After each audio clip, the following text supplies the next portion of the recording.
안녕하세요. 저는 올해 50이 된 여성입니다. 지금의 저는 아주 편안한 생활을 보내고 있지만 제 10대 후반부터 20대 후반까지는 정말 다사다난한 삶을 살았습니다.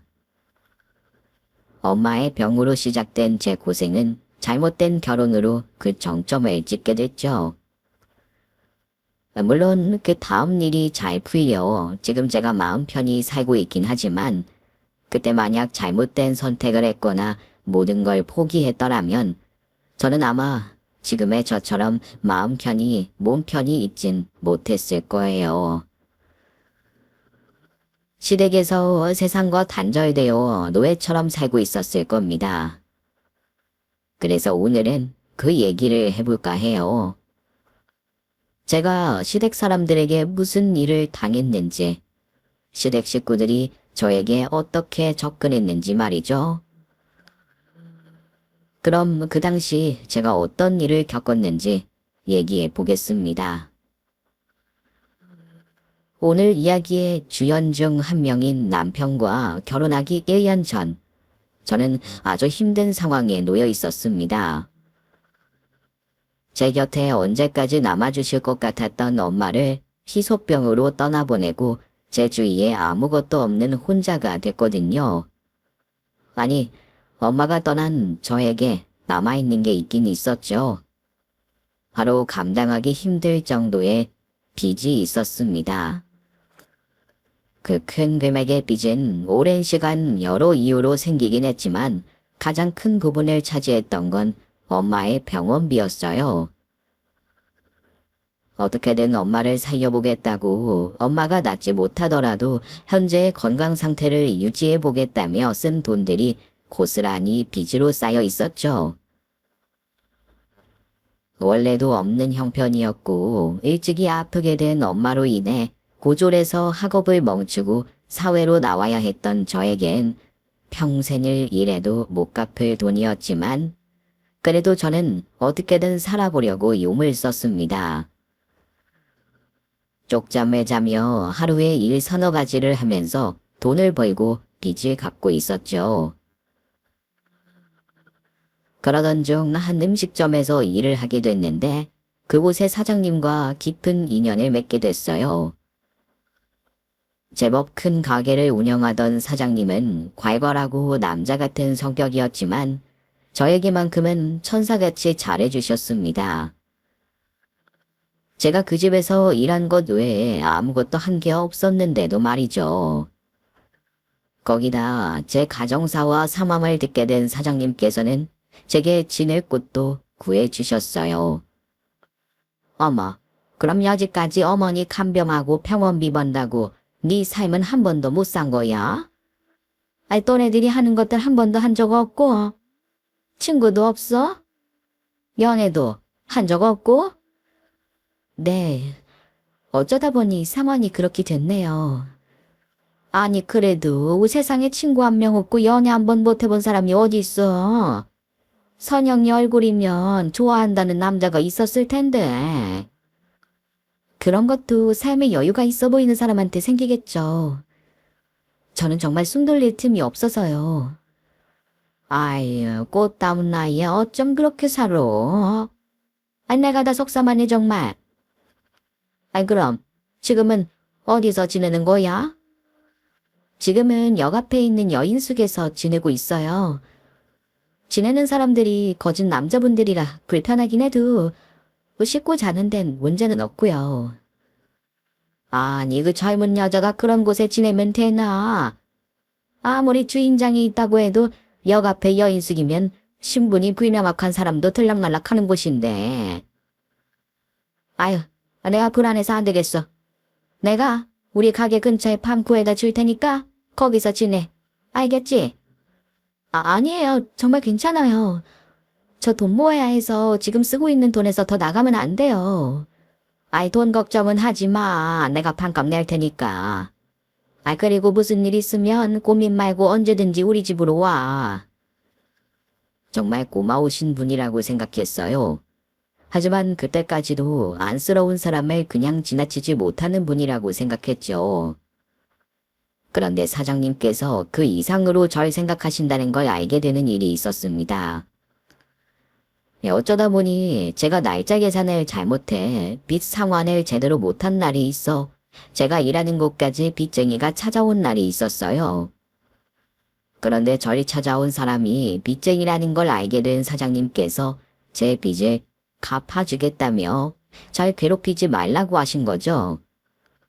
물론 제가 시달리는 여러 빚쟁이 중 한 명이었고 제가 부담하고 있는 빚의 전부는 아니었지만 세상에 아무리 사람을 귀하게 생각한다고 한들 자기 돈까지 써서 남의 빚을 갚아주는 사람이 어디 있겠어요.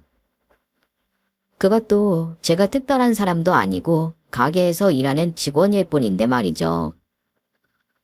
그런데 사장님은 그러셨습니다.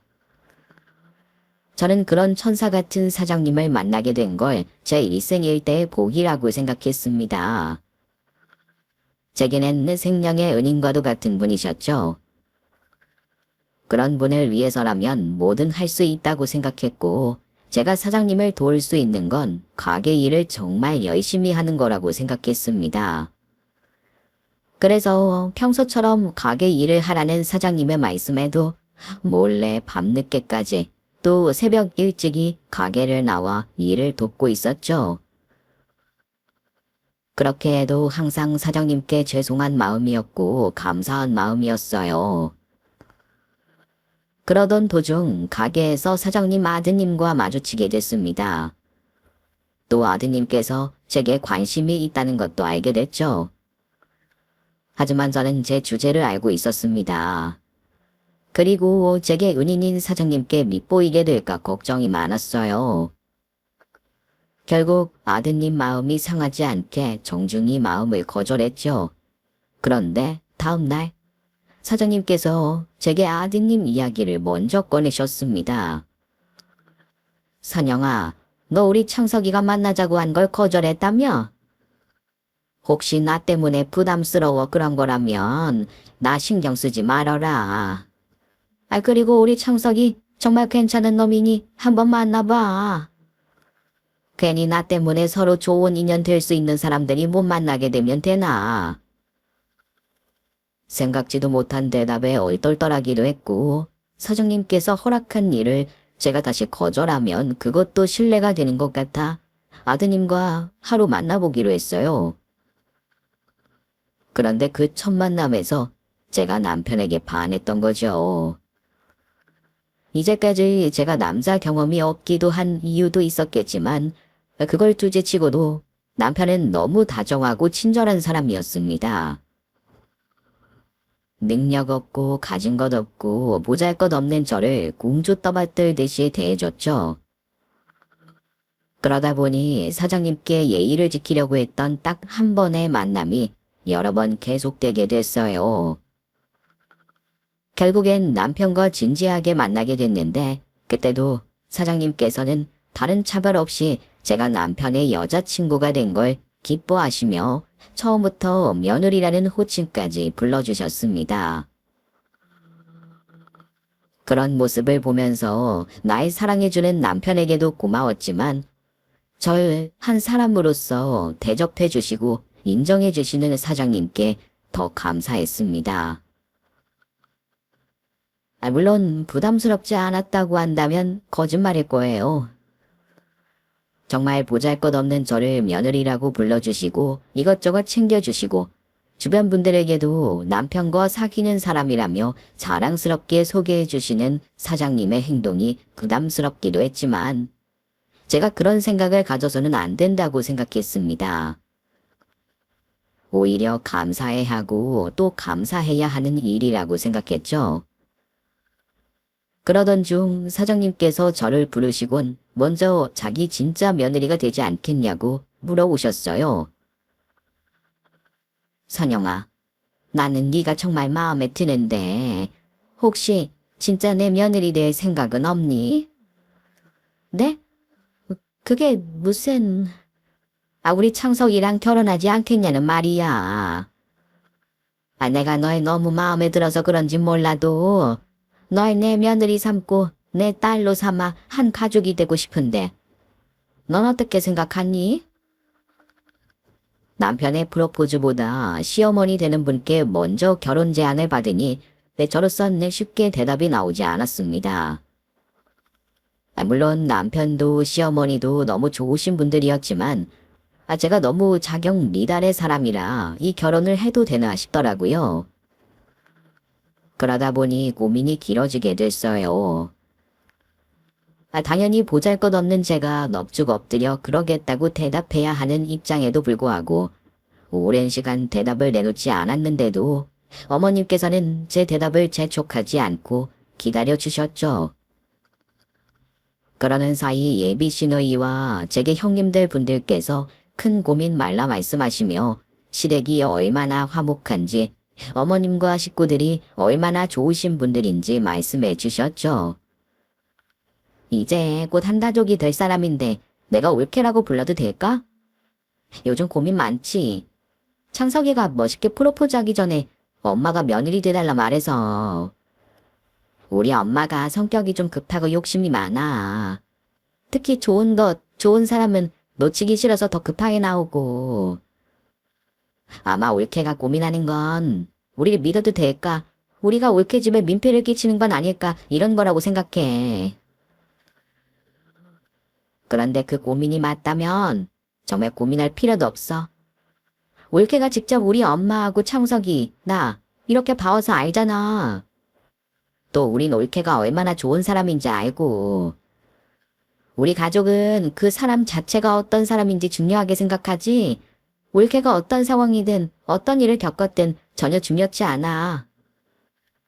그러니까 불안해하지 말고 편안한 마음으로 결정 내려줬으면 해. 그래요, 선영 씨. 저는 선영 씨를 자주 뵙지 못했지만 어머님과 서방님께 귀에 딱지가 않도록 좋은 분이라고 들었어요. 저도 얼른 선영 씨가 우리 가족이 돼서 우리 가족들 품에서 위안받고 사랑받으며 같이 행복해졌으면 좋겠어요. 정말 온 가족들이 절 반기고 있었습니다. 제가 받아도 되는 행복인가 싶을 정도로 믿기지 않은 일이었죠. 제가 뭐라고 이렇게까지 반기는 시댁 가족들을 보니 제가 대답을 망설이는 것도 잘못이다 싶었어요. 그래서 남편과 결혼하기로 결정을 내렸죠. 결정을 내린 이후 저는 들뜬 마음이었어요. 제 인생에 결혼식은 없을 거라고 생각했는데 너무나도 좋은 분들에게 둘러싸여 행복한 식을 올리게 됐으니까요. 그런데 앞으로 다가올 결혼식을 기대하고 있던 저에게 어머님께서 집안 사정상 식을 올리는 게 힘들 것 같다고 말씀하셨습니다. 무슨 일인가 싶었는데 시누이와 형님의 개인적인 일과 집안의 사정 때문이라고 했어요. 아유, 미안하다. 내가 서두른 결혼인데. 근데 아무리 생각해도 지금 상황에 결혼식을 올리는 것도 말이 안 돼서. 내가 2년, 아니 1년 안에 꼭 너희들 결혼식 올려주마. 그러니 우선은 사진 한 장으로 식을 대신하자. 어머님께서는 제게 미안해하셨지만 전 조금도 서운하지 않았습니다. 절 그렇게도 생각해주는 시댁 가족들인데 문제가 있다면 당연히 제가 양보해야 된다고 생각했죠. 애초에 저는 결혼식을 올리게 될 줄 몰랐던 사람이었으니까요. 그렇게 저는 결혼식을 사진 한 장으로 대신했고 남편과는 혼인신고를 작성 후 부부의 인연을 맺게 됐습니다. 그런데 혼인신고서에 도장을 찍자마자 시모와 시댁 식구들의 태도가 변했습니다. 마치 이전에 저를 대했던 사람들과 전혀 다른 사람같이 말이죠. 선영아, 선영아. 아이 진짜. 야, 야. 어머님 부르셨어요? 죄송해요. 주방 앞 약속 때문에 제가 못 들었어요. 야, 너는 주방에서 하루 이틀 일하니? 무슨 말도 안 되는 변명을 하고 있어? 너 이제 내 며느리라고 설렁설렁 일할 생각이면 꿈도 꾸지 마라. 내 며느리면 몇 배는 더 열심히 일해야 하는 거야, 알아? 네, 당연하죠. 근데 무슨 일로 부르셨어요? 내일부터 주방 이모들 안 나올 거거든? 그러니까 오늘 밤부터, 아니, 오늘 저녁부터 준비해가지고 내일 장사하는데 문제 없도록 해라. 알겠지? 네? 주방 이모님들 이제 안 나오세요? 갑자기 왜요? 언제까지 안 나오시는데요? 야, 그걸 네가 알아서 뭐해? 네가 사장이야? 네가 이 가게 사정을 다 알아야 해? 너 내 며느리 됐다고 이 가게 지분이라도 있다고 생각하면 안 된다. 내가 눈 뜨고 살아있을 때까지는, 아니, 내가 죽고도 우리 창석이가 이 가게 사장이니까 넌 그저 열심히 가게 일만 하면 되는 거야. 가게 내부 사정은 관심도 두지 말고, 알겠어? 네, 어머님. 그럼 내일 가게 일에 문제없게 해라. 네 능력이 안 되면 밤을 새워서라도 내일 가게 영업하는데 문제없도록 준비해놔. 알겠지? 나중에 알게 된 사실이지만 시모는 주방 이모들의 월급이 아까워 모두 다 자르고 저 혼자 부리려고 했던 거였습니다. 하지만 그 당시만 해도 시모의 속마음을 새까맣게 몰랐던 저는 처음 본 시모의 모습에 너무 당황스러웠어요. 하지만 신경질적인 시모의 반응 역시 나름의 이유가 있을 거라고 생각했습니다. 갑작스러운 주방 이모들의 결근으로 보아 가게 운영에 문제가 있을 거라고 생각했죠. 어차피 저야 시모를 제 남편의 어머님이기 전에 생명의 은인으로 모시고 있었기 때문에 제 몸 다 바쳐 일하는 건 문제가 없다고 생각했어요. 그래서 다음날 영업에 문제가 없도록 그날 저녁부터 조금씩 준비해 새벽이 될 때까지 4명이 하던 영업 준비를 혼자서 마쳤습니다. 만약 가게 일에 대해서만 어머님의 저를 향한 태도가 변했다면 아무렇지 않았을 거예요. 그런데 어머님께서는 가게 일 이외에서도 저에 대한 태도가 바뀌셨죠. 아예 저희 부르는 호칭부터가 달랐습니다. 야, 너 내가 설거지 바로바로 하라고 했어, 안 했어? 내가 물 마시러 와서 이 더러운 꼴을 봐야 되겠어? 죄송해요. 어머님께서 바로 가게에 가보라고 하셔서 갔다 오느라. 이게 어디서 지 시어머니 이름을 팔어? 야, 넌 누구한테 그딴 짓 하라고 배웠어? 죽은 네 엄마가 그리 가르치기? 혼나기 싫으면 누구든 팔아먹으라고? 어머님. 어머님은 무슨 어머님? 순진한 척하는 얼굴 집어치우고 얼른 설거지나 해. 설거지 다 하면 집안 대청소 좀 하고, 대청소 다 하면 가게 다시 나가서 내일 특식할 준비해 놔라. 알겠어? 이게 왜 대답이 없어? 이년 알겠냐고? 제가 말도 꺼낼 수 없게 막말을 하는 시모는 마치 제가 이 집으로 끌려온 노예인 것 마냥 절 부려먹기 시작했어요. 집안일과 가게 일은 물론이고 가족들 일에도 절 이용하기 시작했죠. 그런데 변한 건 시모뿐만이 아니었습니다. 제 옆에서 같이 행복하자던 시누이와 형님 역시도 마찬가지였죠. 너무 갑작스러운 가족들의 태도 변화에 당황했던 저는 무슨 일이 벌어지고 있는 건지 눈치 보기 급급해 가족들의 지시에 따르기 바빴어요. 그렇게 한 달 정도 눈붙일 시간 없이 시댁 가족들에게 천대받고 노예 취급을 받으며 지내다 보니 나가 있던 정신이 돌아왔습니다. 그제야 저를 둘러싸고 있던 이 모든 상황이 이해되지 않았고 잘못됐다고 느껴지더라고요. 그래서 저를 빼고 하하호호 즐거운 시간을 보내고 있던 시무와 시누이 그리고 형님에게 도대체 왜 이러는 거냐고 물어보게 됐죠. 어머님, 저 여쭤볼 게 있어요. 뭐? 너 내가 시킨 일은 다 하고 그딴 소리 뱉는 거야? 저한테 왜 그러세요? 결혼하기 전까지는 딸처럼 대해주신다고 힘들게 살아온 제게 든든한 버팀목이 되어주시겠다고 해놓고서 이 집 사람이 아니라 마치 노예인 것처럼 대하시는 이유가 뭐냐고요? 인연이 어디서 큰 소리를 내? 쓸데없는 소리 하지 말고 얼른 일이나 해. 넌 노예 짓거리는데. 그러다 진짜 노예처럼 매 맞아가면서 일한다. 말씀해 주시라고요. 아니, 인연이 그래도. 아니지. 너도 네 주제를 알아야 자각하고 불평불만 없이 일할 테니 내가 말해주마. 네가 마음에 들어서 며느리 삼은 거 아니다. 우리 창석이 더 나이 들기 전에 장가 보내고 자식 보게 해주려고 너 데려온 거지. 그리고 내 며느리 삼은 건 네가 창석이 전 부인처럼 똑똑하지 않고 기댈 친정도 없는 년이라서 삼은 거고. 뭐라고요? 그 사람 전 부인이요? 그랬습니다. 전 그 집 식구들에게 인정받은 며느리가 아니었어요. 시모도 그랬고 시누이도 그랬고 형님에게도 제각기 원하던 이해관계가 맞아떨어져 며느리가 됐던 거죠.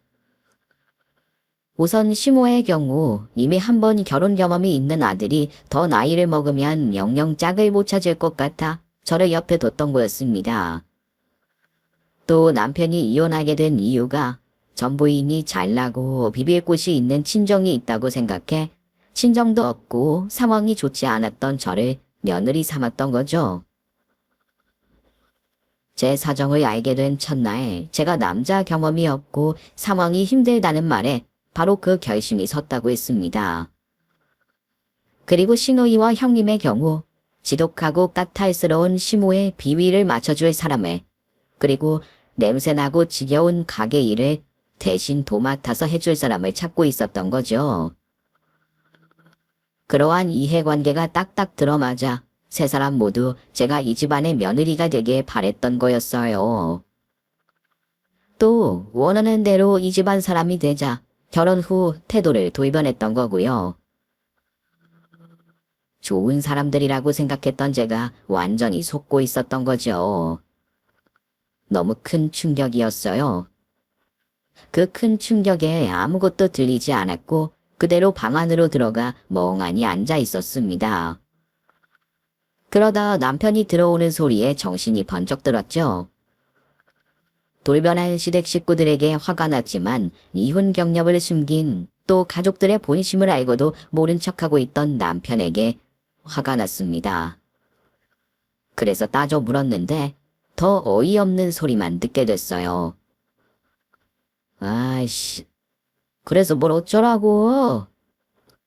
뭘 어쩌라고? 당신 나한테 거짓말한 거야. 그럼 양심의 가책도 안 느껴? 당신 날 사랑하긴 했어? 사랑? 야, 사랑이 밥 먹여주냐? 솔직히 난 당신한테 관심 없어. 그냥 당신은 나랑 잠자리만 해주고 내 애만 낳아주면 된다고. 뭐? 지금 그걸 말이라고 해. 시댁 식구들이야 그렇다고 쳐도 날 사랑했다고 생각한 남편에게마저 이 결혼이 진심이 아니었다는 걸 말하자 미칠 것 같았습니다. 저는 짐승처럼 울부짖었고 원망스러운 마음에 남편 가슴을 때리기 시작했어요. 당신이 그러고도 인간이야? 어떻게 그런 말을 아무렇지도 않게 말할 수가 있어? 결혼 전에 내게 보여줬던 행동과 표정, 그리고 약속했던 말들까지 다 거짓이라는 말을 어떻게 그리도 뻔뻔하게 말할 수 있냐고? 당신 집안 사람들은 원래 다 이렇게 뻔뻔하고 잔인하고 거짓말이 일상인 사람들이야. 어떻게 사람의 탈을 쓰고도 이럴 수가 있어? 아이씨, 네가 알려달라며.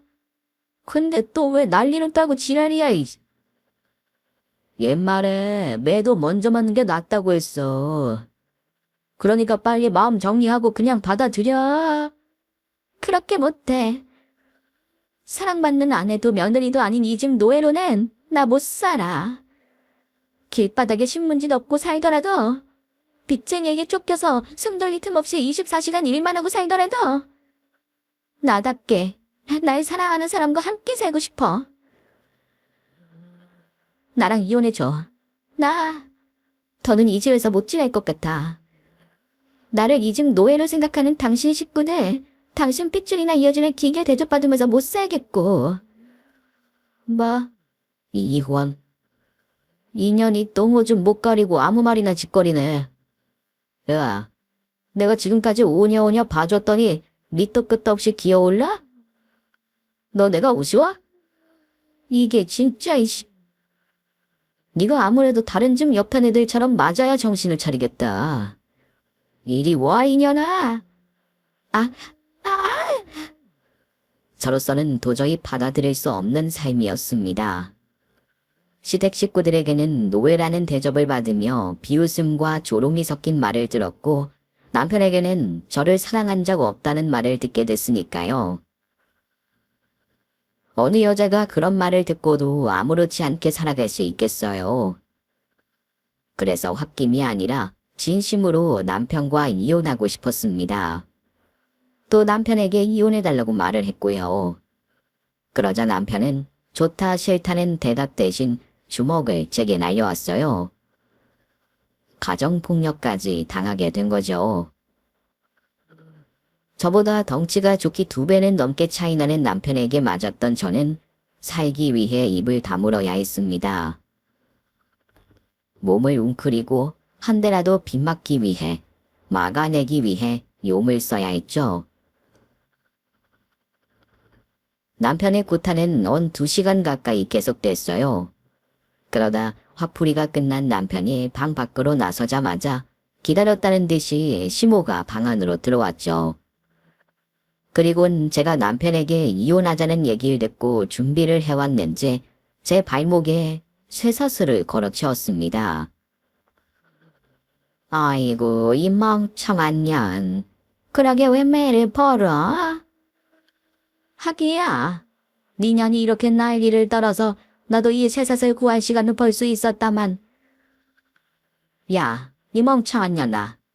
괜히 파락하다가 네 몸만 상하지 말고 우리 창석이 말 들어. 네 집에서 노예처럼 살아도 사랑은 못 받아도 그저 따뜻한 집에서 밥 3끼 챙겨 먹을 수 있는 걸 감사하게 생각하라고. 그리고 너 이 집에서 도망치면 내가 널 가만두지 싶냐? 내가 2년 우리 집으로 들인다고 쓴 돈이 얼만데. 내가 너 도망가서 잘 살고 있는 꼴을 두고 볼 것 같아? 이게 뭔 줄 알아? 내가 2년 줬던 빚쟁이들에게 빚 갚아주고 나서 받아놓은 확인서야. 이게 빚쟁이들에게 빚을 갚았단 걸 입증해주는 종이도 되겠지만 다르게 생각하면 내게 빚을 졌다는 의미도 된다고. 그런데 네가 도망을 갔다. 그럼 내가 빚쟁이 놈들보다 더 악독하게 쫓을 거다. 그러니까 다 포기하고 여기서 열심히 일하면서 잘 지내. 이 쇠사슬은 네가 마음 좀 잡았다고 생각하면 풀어주마. 내가 여러 군데 돌아다녀서 긴 거 구했으니까 집 돌아다니며 일하는 건 문제 없을 거다. 가게는 당분간 주방에서만 일하면 될 테고. 그리고 너 경찰에 신고할 생각은 꿈도 꾸지 마라. 이 지역 경찰들 중에 우리 가게에서 밥 안 먹은 경찰 없는 거 알지? 나랑 얼마나 친하게 지내는지도 알고. 네가 신고해봤자 내가 대충 잘 둘러대면 그만이니까 서로 귀찮은 일은 하지 말자. 응? 여자로서 이보다 더 비참할 수 있을까 싶었습니다. 그날 알게 된 충격적인 사실들만 해도 여자로서 한 사람으로서 자존심이 와르르 무너지는 상황이었고 남편이라는 사람에게 가정폭력을 당하기까지 하고 정말 노예처럼 제 발에 쇠사슬까지 차고 있었으니까요. 도대체 어디서부터 잘못되었는지 제가 보내온 시간을 되짚으며 후회하고 있었고 내가 무엇을 그리도 잘못해 이런 일을 겪게 된 것일까 생각했습니다. 그런데 아무리 생각해도 제가 한 잘못도 눈치채지도 못한 것도 없었어요. 물론 정에 취해 사랑에 눈이 멀어 시댁 식구와 남편을 무조건적으로 믿었던 건 있지만 그렇더라도 결혼하기 전까지는 눈꽃만큼 수상한 모습을 보이지 않았던 시댁 사람들이었으니까요. 어떻게 해야 이 상황에서 벗어날 수 있을까 싶었습니다. 처음엔 경찰에 신고를 해볼 생각도 해봤지만 시모가 한 말들이 떠올랐어요. 또 그 당시만 해도 남의 집안일에 경찰이 끼어들지 않은 것은 사실이었으니 큰 기대를 할 수 없었죠. 기회를 엿보다 도망칠 생각도 했었어요. 하지만 빚쟁이보다 더 지독한 시모를 피해 살 자신도 없었습니다. 그렇다고 몇십 년간 이곳에서 시댁 식구들에게 노예 대접받으며 남편에겐 자식 낳아주는 물건 취급받으며 살 생각도 없었죠. 결국 저는 절대 연락하지 않으려고 했던 사람에게 연락을 하기로 결심했습니다. 우선 그날 당장은 집안에 시모가 있어서 연락하지 못했고 다음날 날이 밝고 시모가 가게를 나갔을 때 씻는 척을 하다 그 잠깐을 틈타 연락을 했죠. 제가 연락을 했던 사람은 오랜 시간 인연을 끊고 살았던 아빠였어요. 제 친아빠 말이죠. 여보세요? 아빠, 나야, 나 선영이. 선영? 왜 선영아? 네가 어쩐 일로 전화를 다 했어? 왜 그래? 무슨 일로 전화한 거야? 아빠, 내가 지금 길게 연락을 못해. 그러니까 다른 거 물어보지 말고 내 말만 들어줘. 아빠, 그 엄마 장례식에 왔을 때 엄마랑 나한테 갚아야 할 빚이 있다고 했지. 그 빚 꼭 죽기 직전에 갚겠다고 했잖아. 그 빚 지금 갚아. 나 지금 정신 나간 남편이랑 그 시댁 식구들에게 속아 결혼해서 노예처럼 붙잡혀 있어. 벗어나려고 해도 그 사람들이 쇠사슬로 묶어놓고 예전에 갚아준 빚 가지고 협박해서 도망칠 수가 없다고. 이런 일로 연락해서 정말 미안하지만 나도 도움을 청할 곳이 아빠밖에 없어서 그래. 내가 주소 불러줄 테니까 얼른 여기로 와줘. 혹시 남편이나 시모가 집 안으로 들어올까 마음을 졸이며 아빠와 통화를 했습니다. 그리고 밖에서 들리는 인기척에 주소를 불러주자마자 확인도 하지 못한 채 전화를 서둘러 끊게 됐죠. 그 다음엔 무작정 아빠가 제발 찾아와 주길 바라며 기다리는 수밖에 없었어요. 확인차 아빠에게 다시 연락할 생각도 해봤지만 제가 수상하다는 걸 눈치챘는지 시야에서 절 계속 담아두고 있는 시모 때문에 전화기 근처로도 가지 못했죠. 그렇게 기약 없는 기다림이 계속됐고 어느덧 시간은 저녁이 됐습니다. 그날 저녁 역시 저는 주방에서 시댁 식구들의 저녁을 차리고 있었고 시댁 식구들은 자기들끼리 잡담을 나누고 있었죠. 그때 초인종이 울렸어요. 주방에서 음식을 준비하고 있던 저는 혹시 아빠가 아닐까 하는 기대감에 고개를 내밀어 현관 쪽을 쳐다봤죠. 누구세요? 여기가 혹시 박창석 씨 댁이 맞습니까? 네, 그런데요. 우리 창석이랑 어떻게 되시죠? 왜 박창석 씨는 제가 모르고 왜 박창석 씨 아내인 최선영 씨를 아는데요. 잠시만 문 좀 열어주시죠. 목소리가 언뜻 들려 아빠라고 확신할 수 없었는데 절 알고 있다고 하니 그제야 집을 찾아온 사람이 아빠라는 걸 확신할 수 있었어요. 그제야 마음이 놓이기 시작했죠.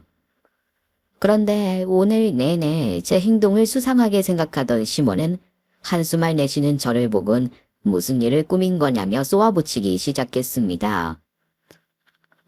밖에 있는 사람이 내 아빠다.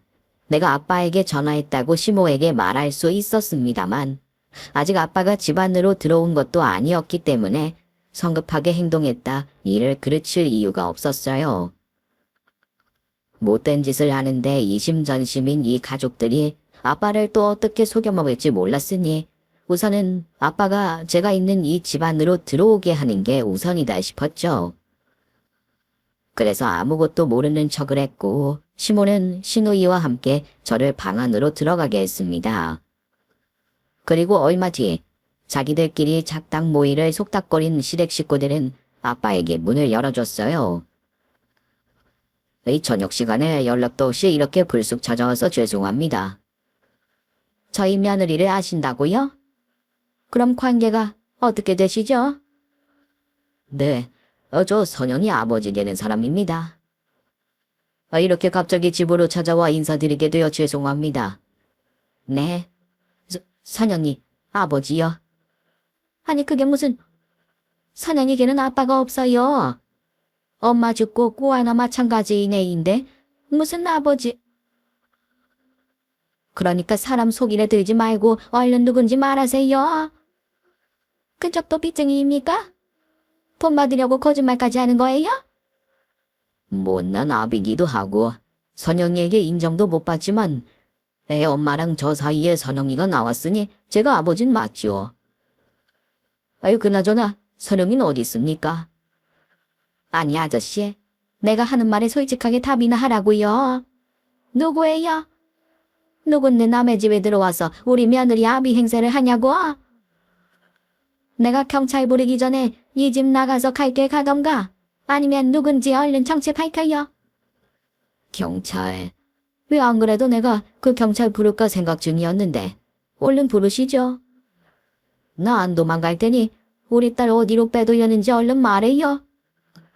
난 내 딸이 구해달라고 해서 찾아왔어요. 그러니까 내 딸 무사한지 확인하고 데려가기 전까지 이 집 못 떠납니다.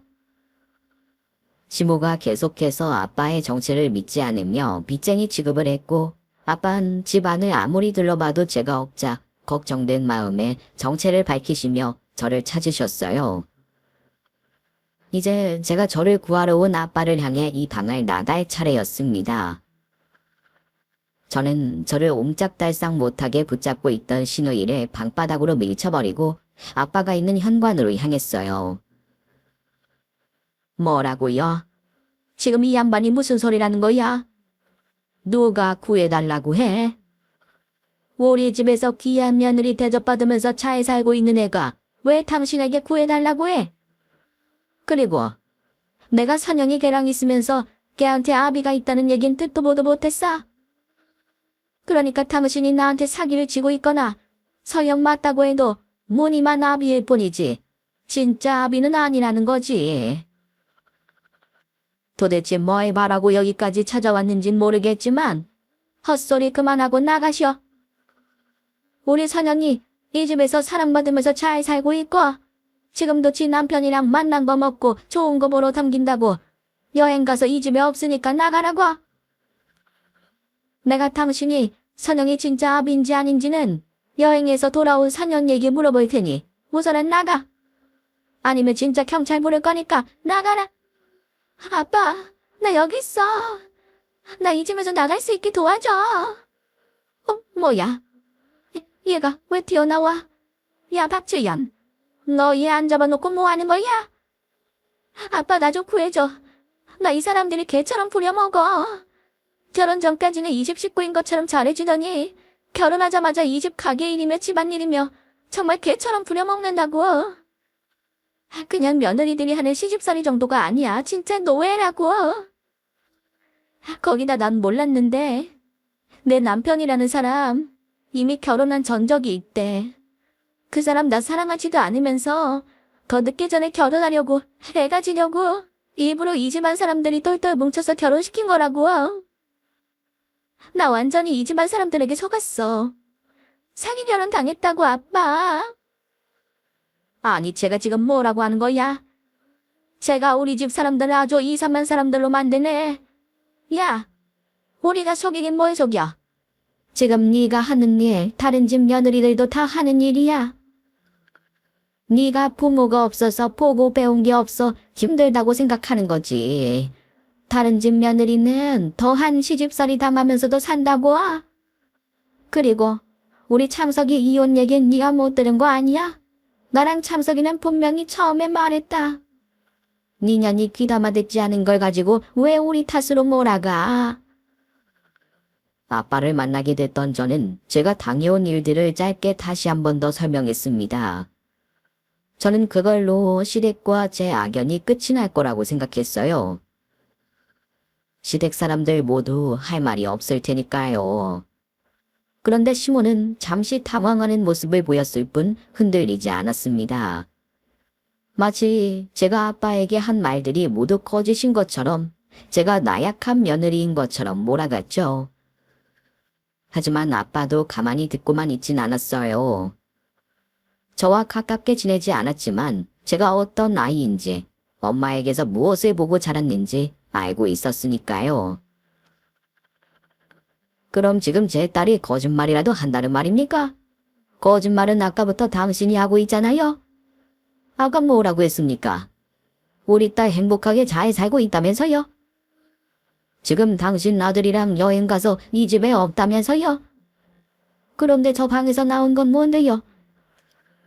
당신도 뭔가 캥기는 게 있으니까 내가 누군지도 모르는데 선영이를 숨긴 거 아닙니까? 그리고 내 딸이 거짓말을 하든 말든 이 집에서 지내고 싶지 않고 당신 아들과 이혼하고 싶다면 그런 거지. 왜 별시답지 않은 말들로 걸고 넘어져요? 내 딸이 여기 있기 싫다고 하고 날 따라가겠다고 하니 내가 데려가겠습니다. 알겠어요? 안 돼. 당신이 뭔데 내려가? 제 아비면 우리 집에서 데려가도 된다는 법이라도 있어? 그리고 우리가 제 앞으로 들인 돈이 얼만데 제 마음대로 데려가겠다 말겠다 짓거리는 거야? 뭐 어떻게 대먹은 집구석인지 모르겠지만 저년 살아온 꼴 보면 당신도 제대로 대먹은 애빈 아닌 것 같아서 하는 말인데 당신 쟤 못 데려가. 당신 쟤 데려가려면 우리가 쟤한테 든 돈 내놔야 한다고 알아? 야 최선영, 너 계속 네 무덤 파고 있지 말고 얼른 이쪽으로 와라. 너도 알잖아. 네 몸값이 얼마나 되는지. 미냐 내비 불려서 이 난리치면 우리가 놀라서 보낼 줄 알았는가 본데. 우리 네 값 받아내기 전까진 못 보낸다. 알아? 그러니까 다 포기하고 순순히 건너와. 갚아준 빚으로 협박하고 있다는 소리가 이 소리였구만. 당신들 정말 내 딸을 물건 취급하고 있었어? 그래, 그 돈이 얼만데? 얼만데 내 앞에서 감히 내 딸 값을 치르니 많이 말하고 있어? 이 쓰레기 같은 인간들. 말해. 당장 말하라고. 내가 그 돈 다 갚아줄 테니까. 아니, 내가 그 돈에 더 얹어서 오늘 당신들 아주 아작을 낼 거야. 그러니 그 값까지 쳐서 얼른 말해. 저게 어디서 배짱을 부려? 돈도 없어서 지 딸 빚쟁이에게 쫓기게 만든 놈이 제 앞으로 든 돈이 몇백 몇천 정도일 것 같아? 제 앞으로 든 돈이 수억이야. 정확한 금액은 우리도 계산을 해봐야겠지만 못해도 4, 5억은 좋게 넘는다고. 그래. 그럼 6억은 안 된다는 말이니까 6억에 플러스 1억 해서 오늘 나한테 맞자. 내 딸 얼굴 보아하니 당신들한테 손찌검까지 당한 것 같은데 내가 1억 더 줄 테니 당신들도 쳐맞아 보자고. 아이고, 저같이 딸야 나피라고 허세는. 허세해. 내가 내 꿈 이루겠다고 아내와 딸까지 이렇게 만들었는데 그까지 시력이 없을까 봐. 자, 내가 그 돈 버나 못 버나 한번 봐라.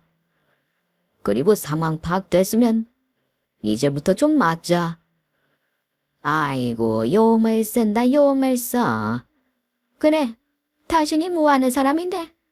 뭐길래 이렇게 뭐야? 정말이야?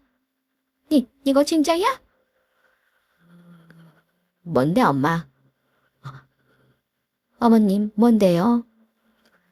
아빤 딸 앞이라고 허세를 떤다며 자신을 가짜게 보고 있는 시모에게 명함을 던졌습니다.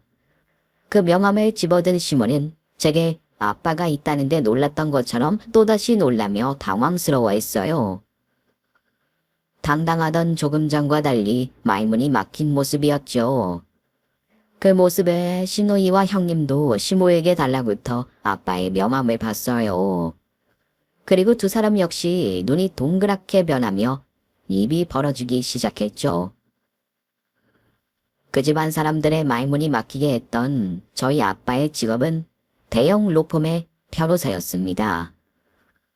아마 여기서 이상하게 생각하시는 분들이 많으실 거예요. 뭐 진짜일지 아닐지 모르는 제 전화 한 통화에 한 걸음에 내려오시고 경제적으로나 사회적으로나 부족할 것 없는 대형 로펌의 변호사인 아빠에게 이제까지 도움을 구하지 않고 빚까지 쌓여가며 살았던 제 행동이 이상하다고 생각하시겠죠.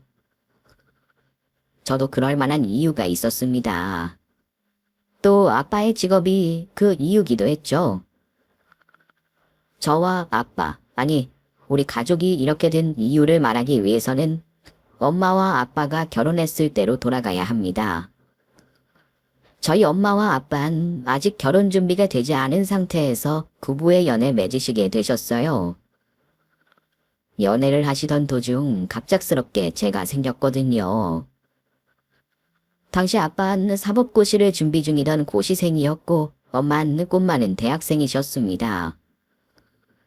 친가와 외가 모두 형편이 좋지 않았기 때문에 결혼 당시 집안의 도움을 받을 수도 없었고 임신하여 학업을 이어갈 아르바이트를 할 수 없었던 엄만 대학 생활을 중간에 그만두셔야 했죠.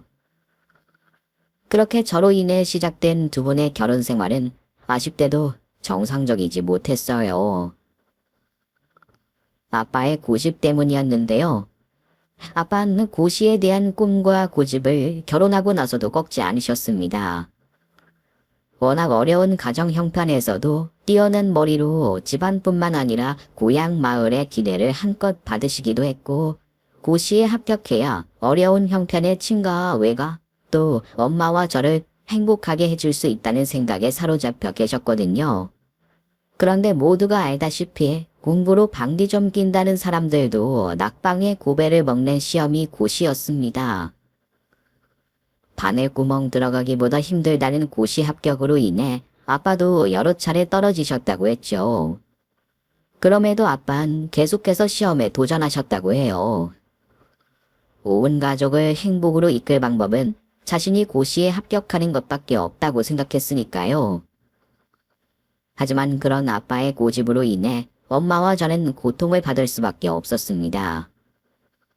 아빠가 돈을 벌어오지 않으니 엄마는 저를 임신했을 때부터 계속 일을 해오셨어요. 그러다 점점 그러한 시간이 길어지며 아빠와 갈등을 겪게 됐던 거죠. 그럼에도 아빠는 우리 모두를 위해서 조금만 더 희생을 요구하셨고 엄마는 몇 차례 희생을 감수해 오시다 견디다 못해 아빠와 이혼을 선택하셨죠. 그러한 부모님의 갈등을 보고 자라온 저는 어쩔 수 없이 무능력하고 책임감 없는 아빠에 대해 원망을 가질 수밖에 없었습니다.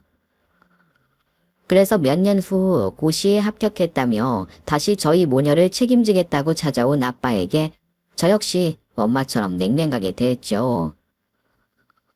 아빠는 저희 모녀가 자신을 받아들이지 않은 이후에도 경제적인 도움을 주시려고 했지만 이미 마음이 돌아서고 아빠에게 많은 실망을 했던 엄만 이사까지 여러 번 하면서 아빠를 피했어요.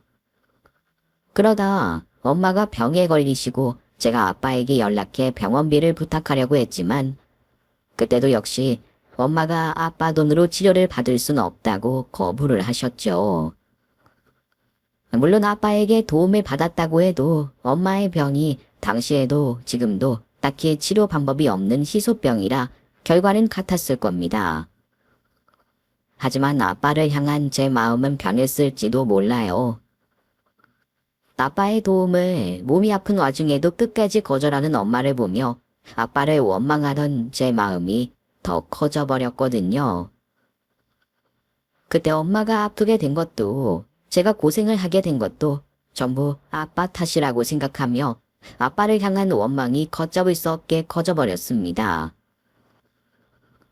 그래서 엄마가 돌아가시고 장례식장에 찾아온 아빠에게 제게 빚이 있다는 것도 도움이 필요하다는 것도 말하지 않고 이 악물고 있었던 거죠.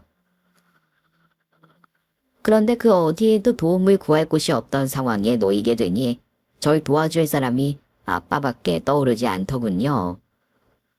그래서 아빠에게 매몰차게 굴었던 일로 반신반의하며 연락했던 건데 아빠는 제 말을 믿고 찾아와 주셨던 겁니다. 그리고 제가 당한 일에 정말 크게 분노하셨죠. 당신 변호사라면서. 변호사면 이렇게 사람 머리채 눌러도 돼? 사람 패도 되는 거냐 봐. 변호사? 그거야 당신이 내 딸 물건 지급하며 돈 하니까 한 말이지. 내가 지금 선영이 변호사로 이 집에 있겠어? 나 선영이 아빠로 여기 온 거야. 내 딸 속이고 감금한 이 미친 인간들 내 손으로 잡아 족치려고 온 거라고. 어디 내 딸에게 한 것처럼 해보시지. 해보려고. 아이, 저기 사돈. 우선 이건 놓고 얘기하시죠. 저희가 잘못한 건 알겠으니 우선은 이건 놓고. 아빠는 화를 참지 않으셨어요. 시모와 시누이 그리고 형님까지 붙잡고 제 얼굴에 흉이 난 만큼 세 사람을 두들겨 패기 시작하셨죠. 시댁 식구들은 머릿수가 셋이나 됐지만 화가 나서 날뛰고 있는 아빠를 감당할 수 없었습니다. 그렇게 한참을 아빠 손에 붙잡혀 휘둘러졌던 세 사람은 나중엔 일열횡대로 무릎을 꿇고 앉아 눈물을 훌쩍이며 저에게 미안하다는 사과를 반복하고 있었죠. 예, 선영아. 내가 미안하다. 내가 전부 다 미안해. 내 아들 장가 보내겠다고 널 속인 것도 그렇고 너한테 무리한 일들을 시킨 것도. 옳게 내가 잘못했어. 내가 잘못된 결정을 내린 우리 식구들을 말려야 했는데 내가 올케한테 비아냥거리고 비웃었던 것도 사과할게.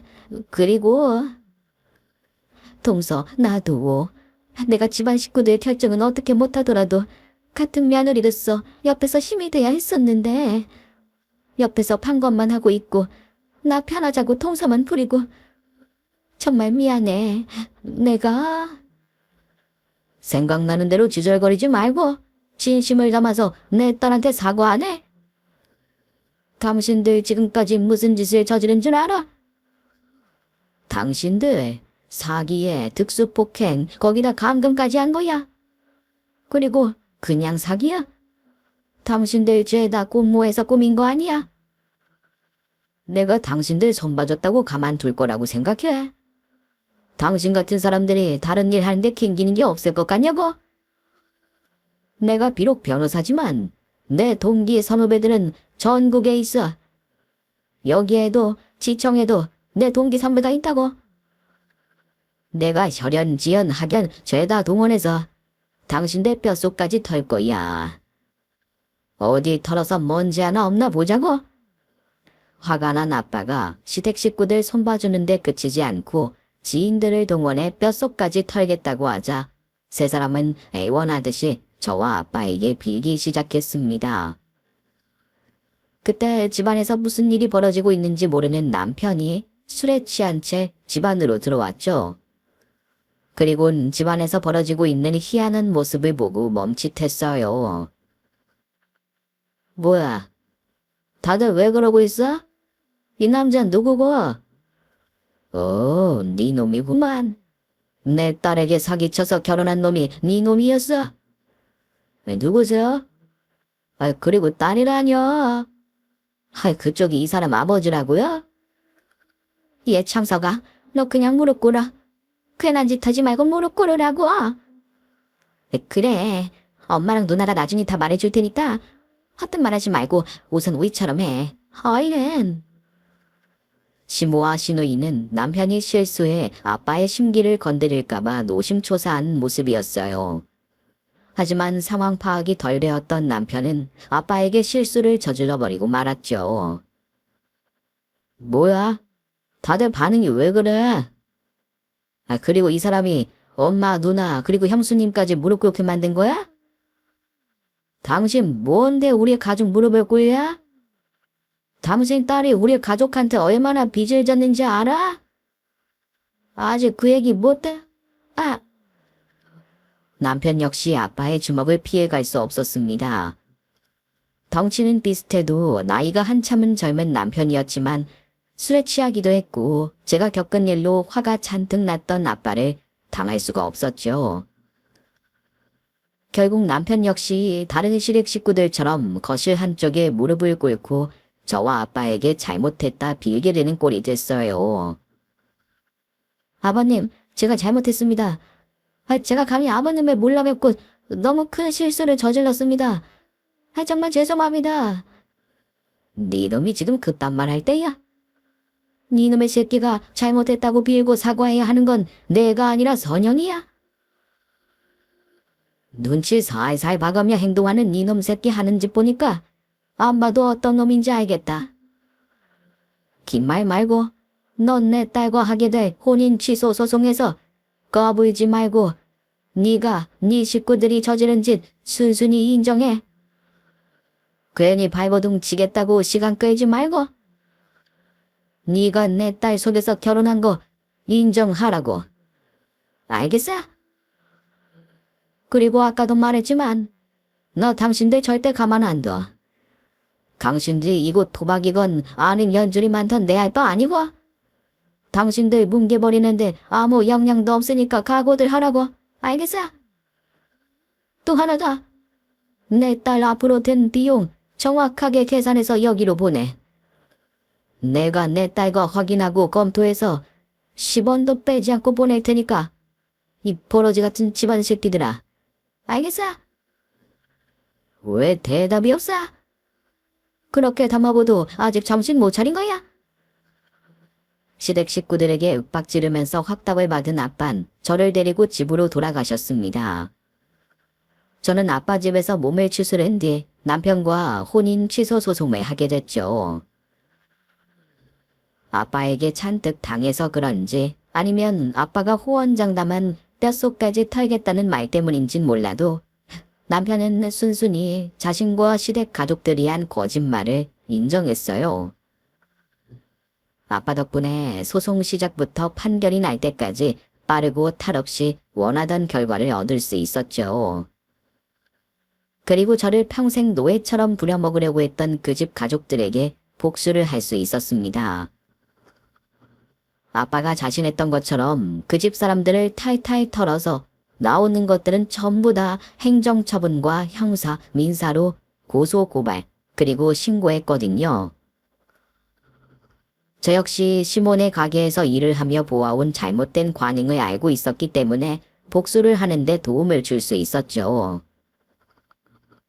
어쨌든 그 결과 시몬은 행정처분과 함께 고발당해야 했고 평생 해오던 가게 영업은 문을 닫을 수밖에 없었습니다.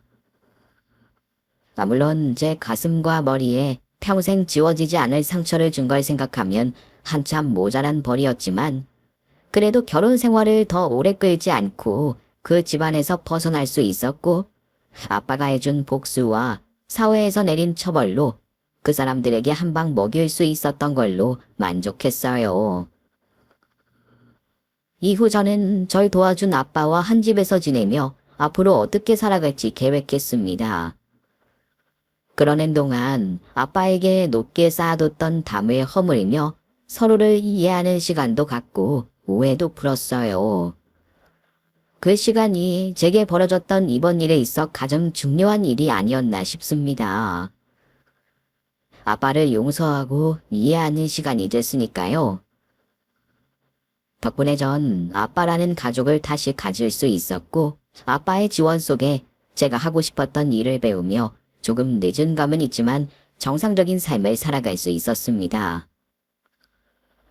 지금은 힘들었던 제 과거가 무색하게 아주 잘 살고 있고요.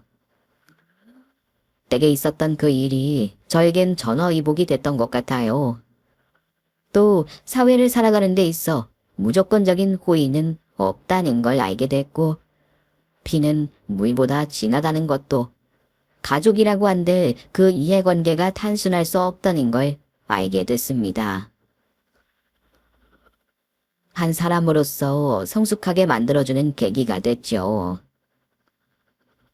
그래도 여러분 가족께서는 저와 같은 일을 당하시지 않았으면 좋겠네요.